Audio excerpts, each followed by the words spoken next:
This morning, we're launching a new series called Today's Real Heroes. Our national correspondent, Natalie Morales, is here with an unforgettable pair. Natalie? And it's a story you have to see to believe. Our real heroes today are Dick and Rick Hoyt, better known as Team Hoyt.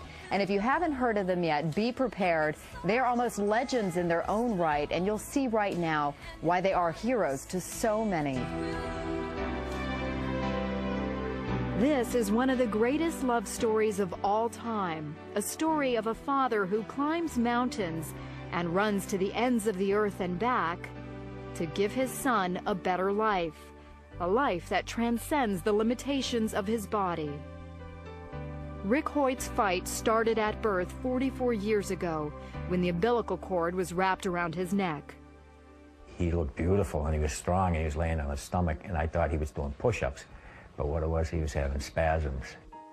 The doctors told Dick and Judy Hoyt that their son had cerebral palsy and would never be able to walk or talk. They said, forget Rick, put him away, put him in an institution. He's going to be nothing but a vegetable for the rest of his life. And we said, no, we're not going to put Rick away. We're going to bring Rick home and bring him up like any other child. So when the Hoyt family went to the beach for a swim, Rick went too. He'd sink down to the bottom and he'd look up and start laughing. He played street hockey. We'd just get a stick and push him in a chair and hold the stick for him. We did everything with him that we did with the other two boys. And Rick responded.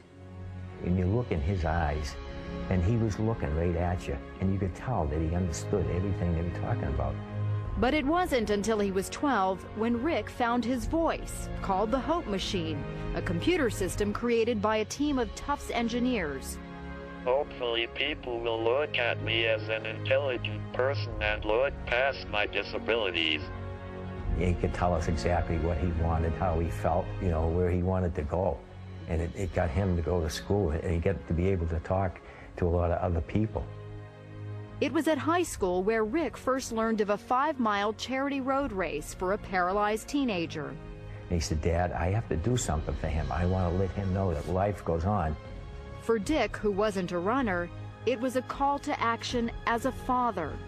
Rick told me, he said, Dad, when I'm running, it feels like my disability disappears.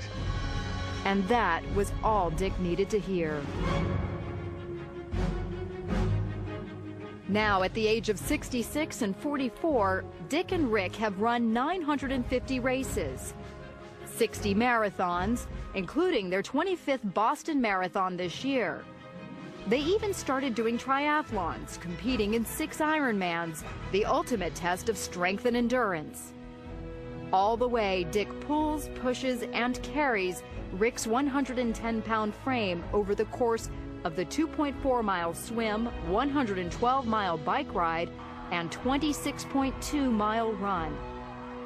So on this day, we're going for a leisurely stroll. This is a slower pace than you two normally go, right? Oh, this is a nice pace, too. It's a good break. But they don't slow down for long. As long as we're still having fun, we're enjoying it, and we're healthy, we're going to continue doing it. But it's Rick's achievements on the sidelines that are most awe-inspiring. I may be disabled, but I live a very fulfilling life.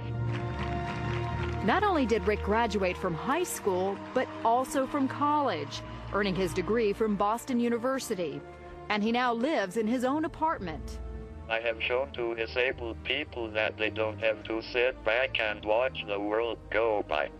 They too can go to school, get a job, and be included in everyday life. The Hoyt's motto is simply, you can. And they've made so many believe anything is possible. He's competing in road races, competing in triathlons. And all of a sudden, all of these videos are popping up on us, and people are emailing them around the world, and it's just a great feeling. I read them an email they recently received, one of thousands, from a perfect stranger. I write this because I'm a father, and to my shame, I have been nothing like you, Dick. I have been selfish more than I've been selfless. I'm not raising my son the way I had intended to raise him. And up to this point, you could say, I have failed. But yesterday, in a moment's time, I was changed. My heart was broken when I saw how much you must love your son to put yourself through such agony that he might experience the thrill of the race. Yesterday, it became less about me and more about being my children's father. I thank you, sir. You hear this over and over again. Yes, yeah.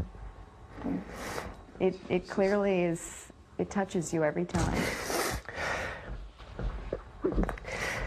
It really does, yeah. But you're more than a father. I mean, you are a hero to so many. Mm. And most importantly, you're a hero to Rick. I just think I'm myself, and I just love my family. And I just want to be the very best father I can be. Dick and Rick Hoyt, everybody. Way to go, Ricky. Way to go, dude.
To my knees, will I fall? Will I sing?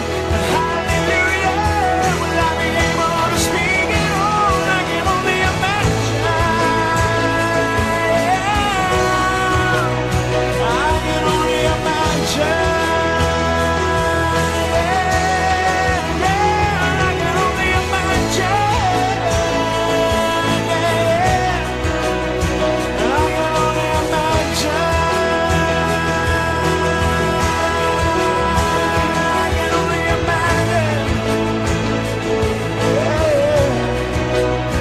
I can only imagine. I can only imagine when all I would do is forever, forever worship you.